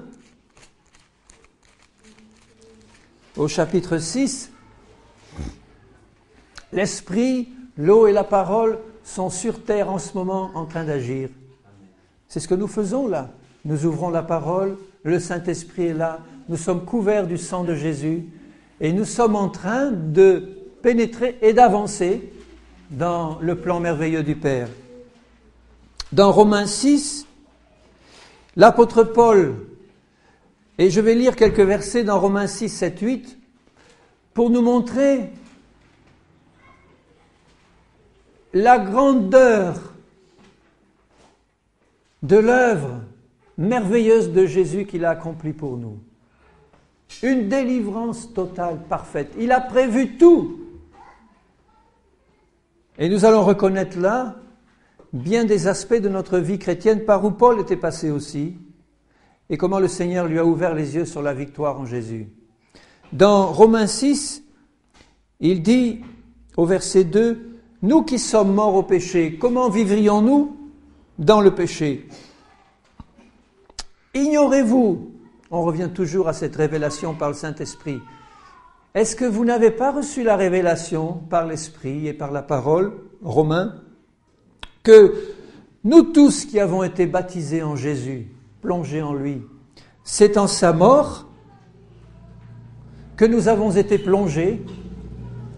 Apparemment, certains Romains, ou les Romains avaient oublié ça. Il leur dit, mais est-ce que vous l'ignorez ? Vous le savez, oui ou non ? Il leur disait. J'espère que vous le savez. Ignorez-vous que vous avez été plongés dans la mort de Jésus ? Et nous avons été ensevelis avec lui par le baptême dans sa mort, afin que, comme Christ est ressuscité des morts par la gloire du Père, de même, nous aussi, nous marchions en nouveauté de vie. Là, il parle de la marche en nouveauté de vie. Il ne parle pas seulement du fait de recevoir la vie nouvelle, mais afin que vous marchiez, donc ça s'applique à notre marche de tous les jours. Et je ne peux marcher dans ma vie de tous les jours comme une nouvelle créature que je suis, que d'abord si j'ai bien reçu la révélation qu'en Christ je suis mort. Ignorez-vous que nous tous qui avons été baptisés en Jésus-Christ, c'est dans sa mort que nous avons été plongés. Ça règle tout. En effet, si nous sommes devenus, verset 5, une même plante avec lui, par la conformité à sa mort, nous le serons aussi par la conformité à sa résurrection. Il n'y a qu'un mort qui peut ressusciter. On ne peut pas passer par la résurrection si nous ne sommes pas morts d'abord. Et beaucoup de chrétiens essayent de vivre une vie de résurrection sans être passés par la mort. Ça ne marche pas. Les deux se mélangent. Il y a la vieille vie et la nouvelle. Ça ne va pas ensemble. La première révélation que Dieu nous donne, c'est que tu as été plongé dans la mort de Jésus. Et là maintenant, en Jésus, tu nais à une vie nouvelle en lui. Sachant, tu le sais,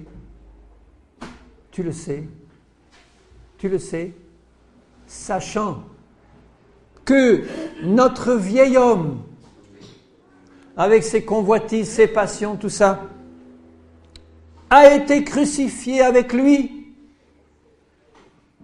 pour que le corps du péché soit détruit et que nous ne soyons plus esclaves du péché, car celui qui est mort est libre du péché. Première des choses pour pouvoir marcher sur cette terre dans la victoire et dans le triomphe sur le monde. Comment est-ce que je peux marcher dans le triomphe sur le monde si je n'ai pas reçu une pleine révélation de cette vérité-là? Expliquez-moi comment je vais pouvoir. Impossible. Parce que le seul moyen d'être libéré de l'esclavage du péché, le péché est comparé à un maître tyran qui a un esclave là. Le seul moyen d'en sortir, c'est qu'il faut que l'un ou l'autre meure. Et le Seigneur a choisi de nous faire mourir en Jésus. Nous sommes morts, nous ne sommes plus sous l'esclavage de ce tyran-là. Le tyran n'est pas mort, lui. Le péché n'est pas mort, vous le savez. Mais nous sommes morts à son esclavage en Christ. Et ça, c'est une révélation du Seigneur. Tu es mort à l'esclavage du péché parce que le corps du péché est détruit. Or, si nous sommes morts avec Christ, nous croyons aussi que nous vivrons avec lui, sachant, combien de fois il dit sachant, ignorez-vous, sachant que Christ ressuscité des morts ne meurt plus, la mort n'a plus de pouvoir sur lui, sur nous non plus, parce que nous sommes en lui. La mort n'a plus de pouvoir sur nous. Ce sont les paroles mêmes de Jésus. Celui qui croit en moi ne mourra jamais. Même s'il meurt, il passe sans transition dans la vie céleste. On est là en train de louer le Seigneur sur cette terre et hop, on saute de l'autre côté sans transition, en train de le louer dans les réunions célestes. Il n'y a pas de mort, ça a été vaincu en Jésus, jusqu'à la manifestation de la résurrection de ce corps de mort, quand Jésus va revenir. Ou alors tout sera complètement englouti. Et au verset 11, « Ainsi vous-même, regardez-vous comme morts au péché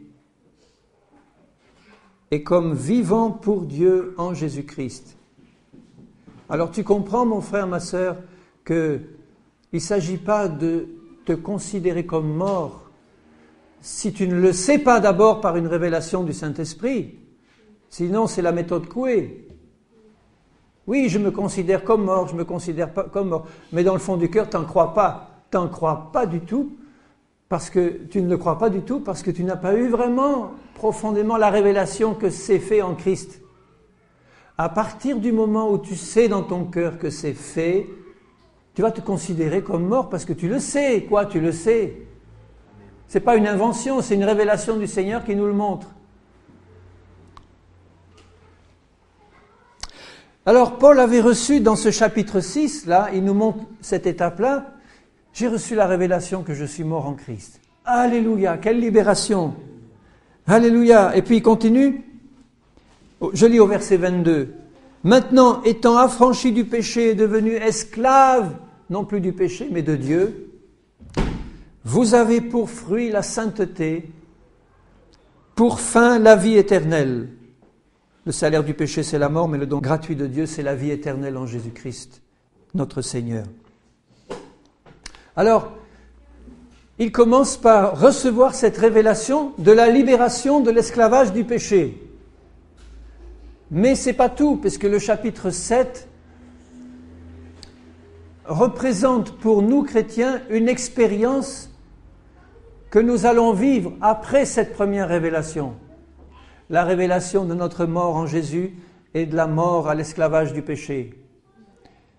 Et il commence par dire, au chapitre 7, « Ignorez-vous, frères ?» Combien de fois il revient là-dessus? Vous voyez l'importance de la révélation des choses d'en haut. Constamment, il leur dit, « Mais est-ce que vous l'ignorez ou est-ce que vous le savez dans votre cœur, par l'Esprit, par l'un de ces trois qui agit en vous ?» Ignorez-vous, frères, je parle à des gens qui connaissent la loi, que la loi exerce son pouvoir sur l'homme aussi longtemps qu'il vit. Ainsi, une femme mariée est liée par la loi à son mari tant qu'il est vivant. Ça, c'est un autre sujet, mais c'est aussi une vérité du Seigneur. Mais si le mari meurt, elle est dégagée de la loi qui l'a liée à son mari. Si donc, du vivant de son mari, elle devient la femme d'un autre homme, elle sera appelée adultère. Mais si le mari meurt, elle est affranchie de la loi, de sorte qu'elle n'est pas adultère en devenant la femme d'un autre. Et il ajoute aussitôt, de même, mes frères, alors écoutez bien, vous avez, vous aussi, été par le corps de Christ mis à mort en ce qui concerne la loi pour appartenir à un autre. Il ne parle plus du péché, il parle de la loi. Et là, il y a une nouvelle révélation à recevoir, parce que sinon, nous allons mener une vie chrétienne qui risque d'être à nouveau misérable, parce que nous allons voir les échecs constants de notre marche de tous les jours, bien qu'ayant apparemment reçu cette révélation de notre mort en Christ, Et on va s'arrêter là et ne pas comprendre que le Seigneur veut nous donner encore une révélation supplémentaire. C'est celle de la révélation de notre mort à la loi de Dieu. Alors qu'est-ce que ça veut dire ça? Il nous explique au verset 14 en disant « Nous savons que la loi de Dieu est spirituelle. Mais moi, je suis charnel, vendu au péché. » Évidemment, dans son corps charnel, dans sa nature charnelle. « Car je ne sais pas ce que je fais, je ne fais pas ce que je veux et je fais ce que je hais. » Et il explique combien il peut être misérable de savoir dans son cœur ce qu'il faudrait faire et de ne pas arriver à le faire concrètement. Et là, il ne parle pas en tant que païen, il parle en tant qu'enfant de Dieu. Il sait dans son cœur, il a le désir de faire et d'obéir à la loi du Seigneur, et il n'y arrive pas. Et il est misérable. Ça ne vous est pas arrivé? Ça m'est arrivé, et puis c'est pénible. De dire, Seigneur, tu sais que je t'aime, Seigneur, tu sais que je t'aime et que je veux bien faire ta volonté, Seigneur, et que tu me demandes d'aimer ce frère insupportable, mais Seigneur, je le sais ça, Seigneur, amen. Eh bien, Seigneur, oui, je suis d'accord, Seigneur. Demain, je vais le voir au culte, eh bien, je suis d'accord avec toi. Seigneur, tu vas me remplir de ton amour, et puis tu vas voir, Seigneur, promis. Et puis demain, je me trouve nez à nez avec ce frère. Il y a quelque chose qui grince. J'arrive pas. Seigneur, je fais tous mes efforts. Une fois, j'y arrive. 2 fois, oui, mais la 3e fois, je craque. Seigneur, aie pitié de moi, j'en peux plus. Et je m'humilie devant le Seigneur et je demande pardon parce que tu vois, j'ai encore une réaction d'animosité, de colère. Le sang me purifie. Et je repars. Et puis la fois suivante, ça marche. 2 fois après, ça y est, je chute à nouveau. C'est l'expérience de Paul. Et il termine en disant, au verset 22, « Je prends plaisir à la loi de Dieu, à tous ses commandements merveilleux, et même les commandements du Seigneur Jésus qui dit « Aimez-vous les uns les autres, etc. etc. » Tant de commandements merveilleux qui nous les... Soyez saints comme je suis saint, soyez parfaits comme votre Père céleste. Tout ça, c'est des commandements. Je les aime, tes commandements, Seigneur. Je veux bien obéir. Mais je vois dans mes membres une autre loi qui lutte contre la loi de mon entendement, de ma révélation spirituelle, là, dans mon cœur, et qui me rend captif de la loi du péché qui est dans mes membres. Misérable que je suis, qui me délivrera du corps de cette mort? Grâce soit rendue à Dieu par Jésus-Christ notre Seigneur. Et le Seigneur lui a révélé que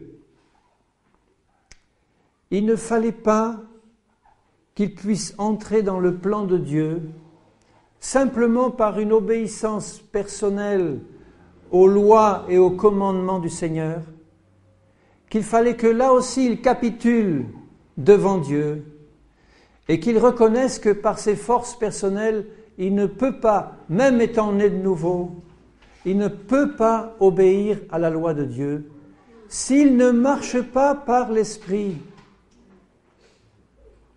Et tout le problème du Seigneur est là quand Romains et les autres épîtres, on voit Paul s'adresser aux chrétiens et puis leur dire, il y en a qui sont charnels parmi vous, Galates, Corinthiens, vous avez tous les dons, vous avez reçu tout.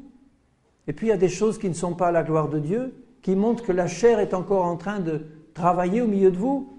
Il dit, Galates insensés, qui vous a ensorcelé pour revenir aux choses passées? Vous aviez commencé par l'esprit, vous revenez à la chair, vous recommencez à respecter les jours, les mois, les années, les fêtes et les ordonnances légales et les commandements, etc. Et pourtant, je suis sûr que les Galates étaient bien disposés. Ils le faisaient de tout leur cœur parce qu'il leur semblait que c'était ça le bon chemin. Et ils prenaient un chemin qui mène à la mort. Et il leur dit même, vous êtes séparés de Christ, vous tous qui cherchez la justification dans la loi. Et la prédication de l'Évangile est un message de mort quand elle est un message qui nous fait rentrer dans l'obéissance à une loi. Simplement parce que j'entends un commandement du Seigneur et que je dis « il est bon », alors je vais le mettre en application, mais je suis en train de le mettre en application par ma volonté personnelle, par mes résolutions personnelles, par mes décisions personnelles qui sont bonnes en soi, mais qui ne donnent pas gloire à Dieu parce que ce n'est pas la vie du Saint-Esprit qui se manifeste en moi. Ça ne veut pas dire que c'est lui qui va me traiter comme une marionnette, il veut ma participation, mais il veut que tout ce que j'accomplis, je l'accomplis par sa puissance qui agit en moi. J'entre simplement dans ses plans en comprenant par la révélation du Saint-Esprit ce que Jésus a accompli pour moi.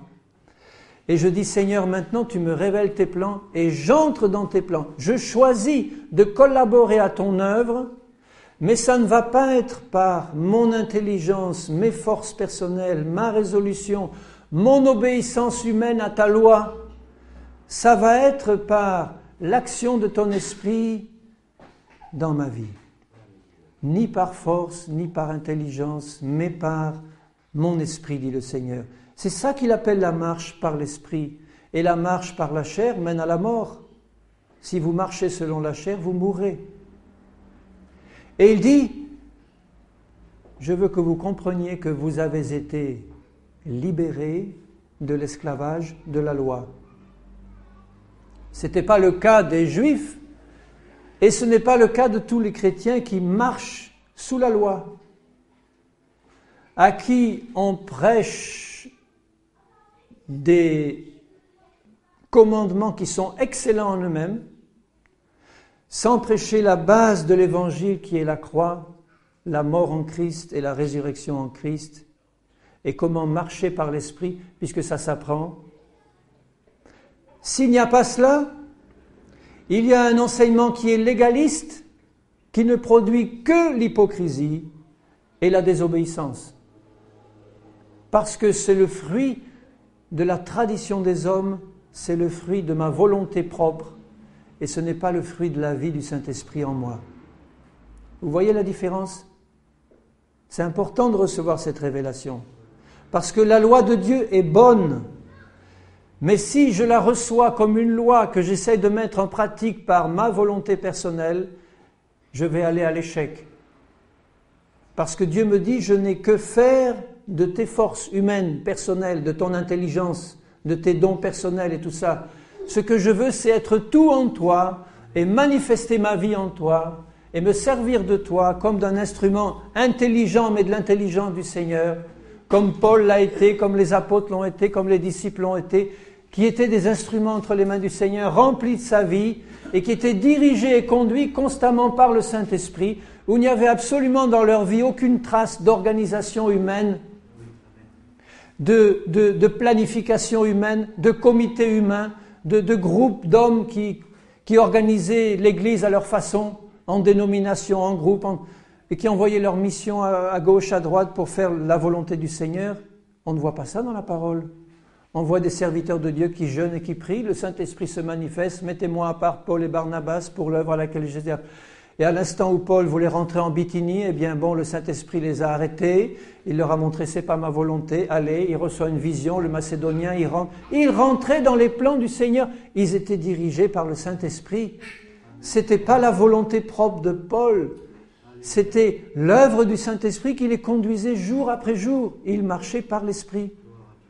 Et c'était naturel dans leur vie. Et à l'instant où Paul, de tout son cœur, voulait rentrer en Bithynie, il le faisait parce que pour lui, ça lui semblait bon. Il y avait des tas d'âmes à sauver là-dedans.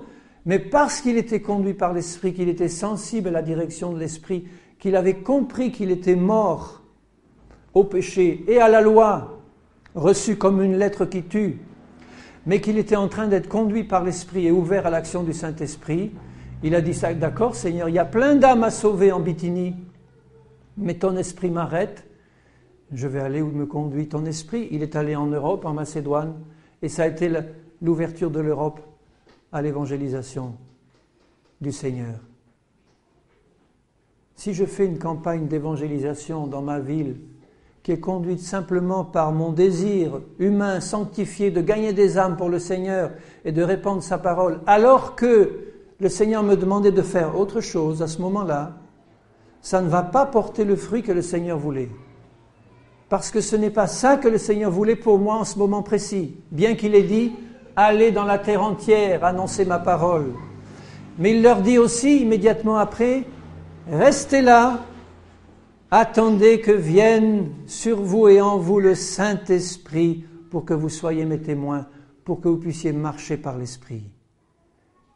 L'Esprit, l'eau et le sang en moi, l'Esprit qui habite en moi, qui veut me révéler la parole, qui est à la fois la Bible et qui est la volonté de Dieu pour moi, dans le plan qu'il a lui, dans son cœur, le Seigneur.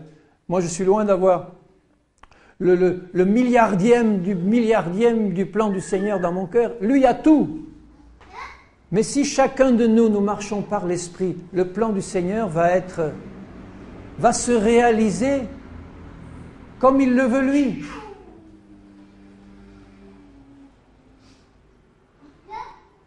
Et au chapitre 8 de Romains, quand il a compris ça, il dit, il n'y a donc maintenant aucune condamnation pour ceux qui sont en Jésus, qui marchent, encore malheureux que ça a été coupé dans certaines versions, mais qui marchent non selon la chair, mais selon l'esprit. Si tu marches selon la chair, tu vas être sous la condamnation. Parce qu'en marchant selon la chair, tu ne vas pas marcher selon l'esprit, donc tu vas marcher en dehors de la volonté du Seigneur, et le diable va évidemment s'en servir pour te mettre sous la condamnation. Et il aura des raisons de le faire parce que tu n'es pas dans l'esprit, tu es dans la chair.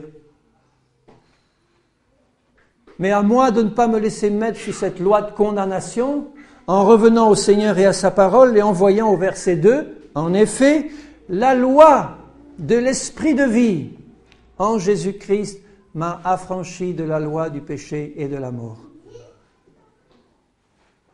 La loi du péché, c'est une chose, elle conduit à la mort aussi, mais il y a aussi la loi de la mort,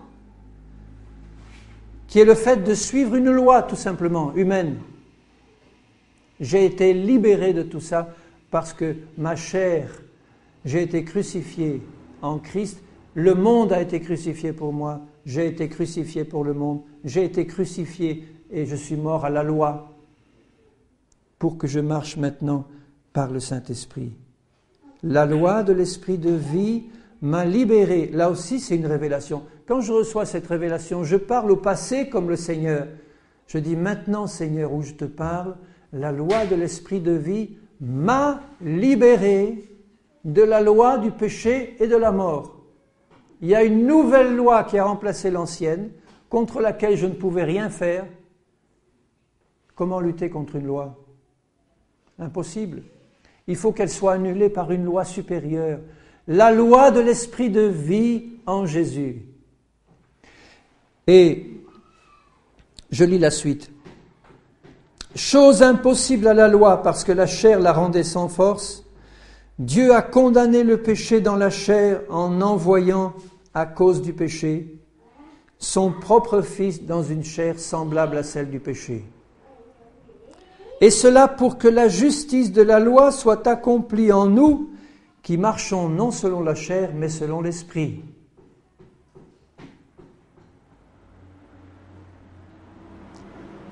Ceux qui en effet vivent selon la chair s'intéressent aux choses de la chair, s'affectionnent aux choses de la chair. Ceux qui vivent selon l'esprit s'affectionnent aux choses de l'esprit. L'affection de la chair, c'est la mort. L'affection de l'esprit, c'est la vie et la paix. Verset 8, ceux qui vivent selon la chair ne sauraient plaire à Dieu. Alors il ne s'agit pas d'entrer dans une nouvelle frustration et puis de dire, d'accord, j'ai compris Seigneur, je dois marcher par l'esprit et pas par la chair. Mais comment faire ? Au verset 9, il nous dit, pour vous, vous ne vivez pas selon la chair. Il ne parle même pas au futur. Il dit, pour vous, bien-aimés, là, qui m'écoutez, vous ne vivez pas selon la chair, mais selon l'esprit, si du moins l'Esprit de Dieu habite en vous. Est-ce que l'Esprit de Dieu habite en vous? Amen. L'Esprit de Dieu habite en moi. Si quelqu'un n'a pas l'Esprit de Christ, il ne lui appartient pas, il n'est même pas né de nouveau. Mais à partir du moment où tu as reçu la nouvelle naissance, l'Esprit, l'eau et le sang sont en toi, l'Esprit Saint est en toi. Et si Christ est en vous, le corps, il est vrai, est mort à cause du péché, mais l'Esprit est vie à cause de la justice. Et si l'Esprit de celui qui a ressuscité Christ d'entre les morts habite en vous, celui qui a ressuscité Christ d'entre les morts rendra aussi la vie à vos corps mortels par son Esprit qui habite en vous. Verset 13. Si par l'Esprit vous faites mourir les actions du corps, vous vivrez. Et le seul moyen de faire mourir les actions du corps par l'Esprit est de comprendre qu'en Christ, elles sont déjà mortes. En Christ, elles sont déjà mortes. Paul dit, ce n'est plus moi qui vis, c'est Christ qui vit en moi. Qu'il grandisse et que je diminue. Mes enfants pour qui je souffre à nouveau les douleurs de l'enfantement, il dit aux Galates, jusqu'à ce que Christ soit formé en vous, parce que vous êtes en train de dérailler et de retourner à la chair et à ses lois. Restez dans la foi en ce que Dieu dit que vous êtes maintenant. Délivrés du péché, délivrés de la loi, délivrés de la mort, délivrés de la loi du péché et de la mort. Donne-moi une pleine révélation de ces choses, Seigneur, par ton Esprit qui habite en moi. Et si, par l'Esprit, je fais mourir les actions du corps parce que j'ai compris qu'elles sont mortes en Christ et que je suis ressuscité à une vie nouvelle qui coule en moi par l'action de son Esprit, car tous ceux qui sont conduits par l'Esprit de Dieu sont fils de Dieu. Et vous n'avez pas reçu un esprit de servitude pour être encore dans la crainte, mais vous avez reçu un esprit d'adoption par lequel nous crions « Abba, Père ». L'Esprit lui-même rend témoignage à notre esprit que nous sommes enfants de Dieu, héritiers de Christ. Par la parole, par le sang, le Saint-Esprit me dit « Bien-aimé, tu es héritier de Christ, tu es enfant de Dieu. Je suis en train d'agir en toi par ma puissance. » Et quand Paul dit que votre être entier soit conservé irréprochable pour le retour de Christ, esprit, âme et corps, il ne faut pas que ce soit reçu comme un commandement que nous devons essayer de mettre en pratique, puisqu'il ajoute aussitôt, vous vous rappelez ce qu'il ajoute aussitôt? C'est lui qui le fera. Il commence par leur dire que votre être entier, l'esprit, l'âme et le corps, soient conservés irréprochables. Vous vous rendez compte? Il ne dit pas « essayez d'atteindre une vie sans reproche et puis là, par la grâce de Dieu, vous essayerez de garder ce que vous avez. » Il dit que maintenant, votre esprit, votre âme et votre corps soient gardés irréprochables jusqu'au retour de Christ. C'est lui qui le fera. Par la révélation de ce que tu es déjà en Christ, saint et irréprochable en lui. Parce qu'il a tout accompli. C'est une révélation qui bouleverse ma vie. Tu as accompli ça, Seigneur. Tu m'as libéré de ce fardeau du péché. Tu m'as libéré de ce fardeau qui m'a tant d'années de ma vie chrétienne accompagné, c'est-à-dire ce fardeau de la loi qui me disait « il va falloir que tu marches droit devant Dieu ». Et je faisais tous mes efforts pour marcher droit et j'y arrivais pas et je me cassais le nez chaque jour. Parce que j'essayais de marcher selon la loi, qui était bonne. Mais c'était ma volonté qui fonctionnait. Je disais, Seigneur, je veux marcher selon ta loi. Alors je vais y arriver, Seigneur, ça suffit. Oh, j'en ai assez comme ça de marcher dans la désobéissance, dans la défaite. Non, Seigneur, c'est fini, je vais faire tous mes efforts. Et puis la discipline, et puis les réunions, et puis les efforts, et puis l'évangélisation. Et puis tout était un fardeau épouvantable et je ne pouvais même pas le dire à mes frères et mes sœurs parce que qu'est-ce qu'ils auraient fait, qu'est-ce qu'ils auraient dit, Mais enfin, ça va plus, Seigneur. Un fardeau. Et puis quand tu me fais comprendre que tu as tout accompli pour moi, que tu m'as rendu parfait en toi, que maintenant, par cette révélation, tu me libères de cette loi, de ce carcan, et que tu me fais entrer dans tes œuvres préparées d'avance, et que j'ai qu'à rester dans la foi, dans ce que Jésus a fait pour moi et qu'il dit que je suis maintenant, pour marcher dans la conduite et dans le vent du Saint-Esprit. Quelle liberté, Seigneur! Quelle joie! Mon seul problème, c'est de rester dans cette foi-là, dans la foi simplement à ce que Jésus a fait. Dès que je quitte le domaine de la foi, eh bien immédiatement, ma volonté propre, mon intelligence propre commence à reprendre le dessus et ça y est, je retombe dans la loi et le péché n'est pas loin.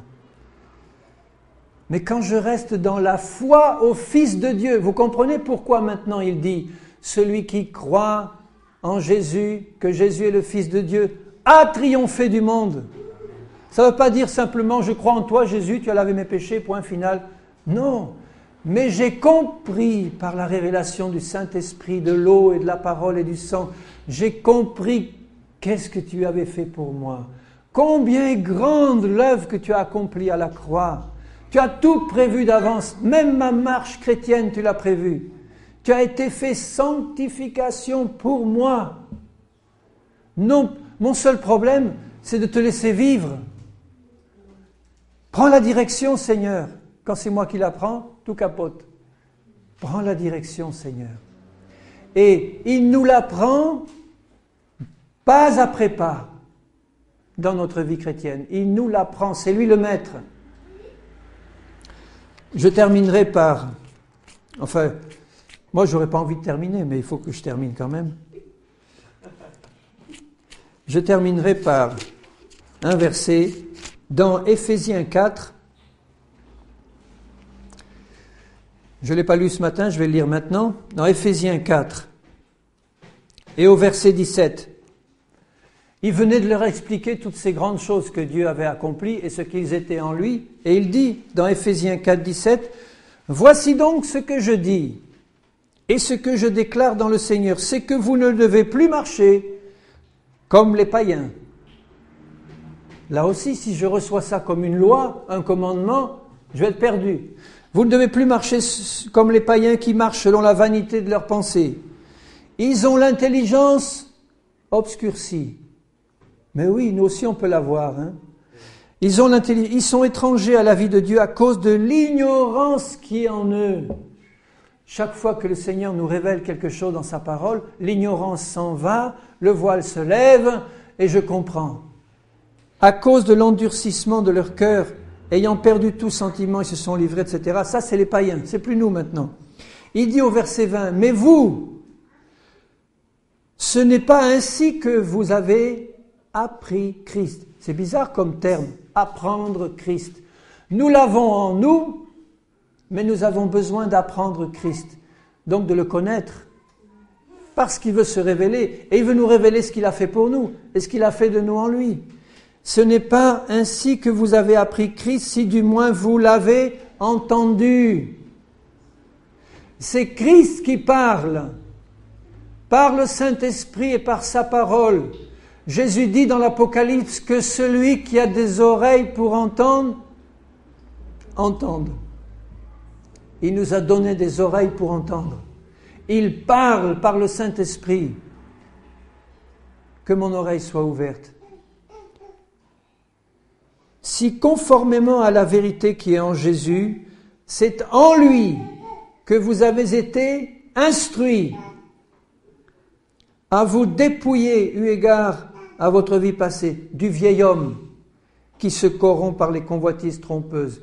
Mon vieil homme est mort en Jésus, mais je dois apprendre dans ma marche de tous les jours à m'en dépouiller. Et c'est Christ qui m'apprend à marcher par l'Esprit pour entrer dans sa victoire et dans sa marche victorieuse.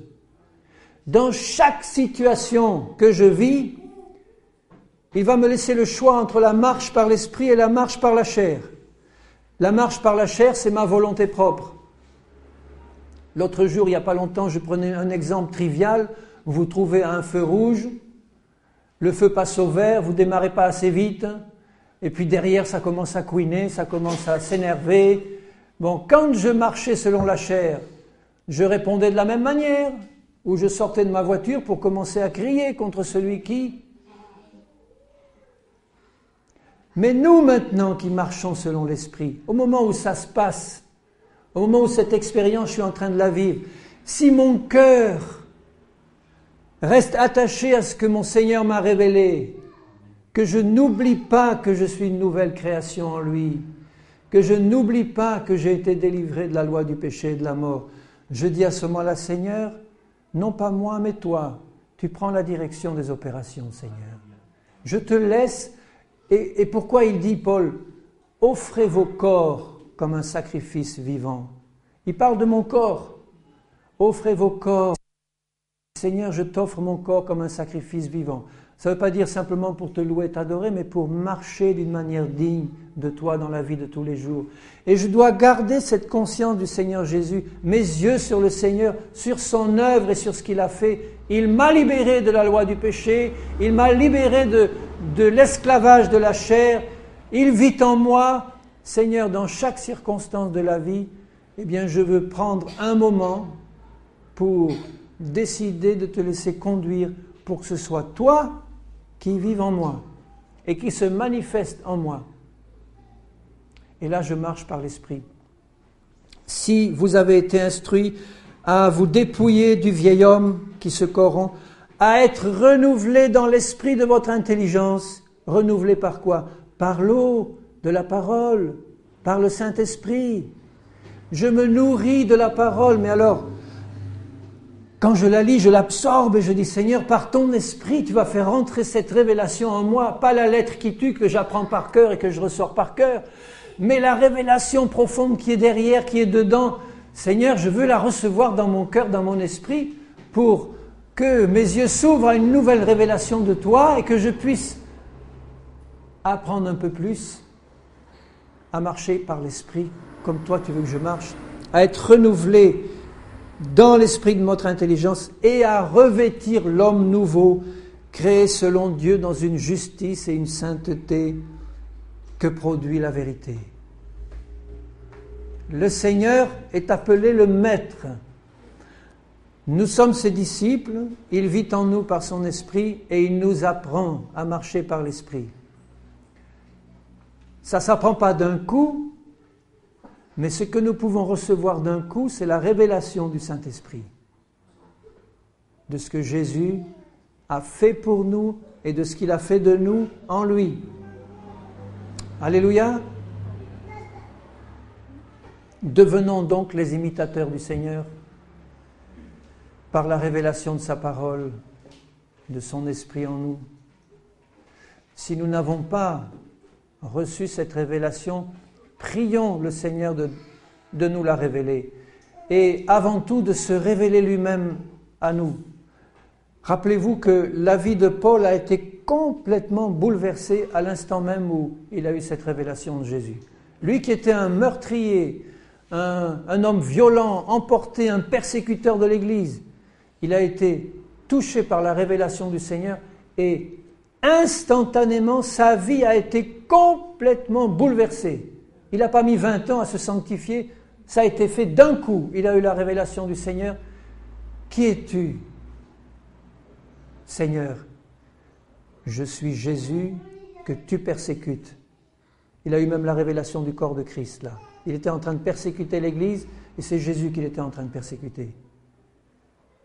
3 jours de jeûne, de prière, il reçoit le baptême du Saint-Esprit, il va en Arabie, il reçoit des révélations merveilleuses du Seigneur qui lui apprend son évangile et toute une vie au service du Seigneur. Est-ce qu'il a mis du temps à se libérer de son passé? Il a reçu la révélation pleine et entière. C'est de ça dont nous avons besoin. Le peuple périt faute de connaissance et aussi faute de révélation, puisque c'est la révélation, de la connaissance qui vient de la révélation. C'est ça. Le peuple périt. Ce n'est pas la connaissance de la lettre, c'est la connaissance de la vérité par le Saint-Esprit. Et il veut nous la donner, bien-aimés. Ayons cette foi en lui, qu'il veut nous la donner parce qu'il y va de sa gloire, il y va de la gloire de Jésus, il y va de la gloire de l'œuvre de Jésus, Et il veut que nous marchions dans cette liberté glorieuse des enfants de Dieu, où rien ne nous sépare de son amour et de tout ce qu'il a accompli pour nous, et où tout ce qu'il a accompli pour nous se manifeste pleinement dans nos vies. Alléluia! C'est merveilleux! Oh, que c'est merveilleux l'évangile de Jésus et la vie en Jésus. Alléluia! Seigneur, nous n'avons que des louanges et de l'adoration, Seigneur, pour une œuvre parfaite. Tu as tout prévu d'avance et tu as tout accompli en Jésus. Oh, béni sois-tu, Seigneur. Fais-nous constamment rentrer toujours plus loin en toi, Seigneur, et dans la révélation de ta nature et de ton œuvre. Seigneur, nous avons tellement besoin de cette révélation vivante par le Saint-Esprit. Et je te bénis de l'action de ton Esprit, de l'eau de ta parole et du sang précieux de l'agneau, pour nous faire comprendre ton œuvre, Seigneur, et nous faire contempler ce que tu es, un Dieu merveilleux, un Dieu glorieux qui veut recevoir toute la gloire pour une œuvre parfaitement accomplie en Jésus. Seigneur, c'est de ça dont nous avons besoin. Fais-le dans chacune de nos vies, Seigneur, que nous puissions être conduits par ton Esprit. Apprends-nous, Seigneur. Et je t'en remercie, mon Père, dans le nom de Jésus. Ah, béni sois-tu, Seigneur. Sois loué, mon Père. Merci, mon Seigneur.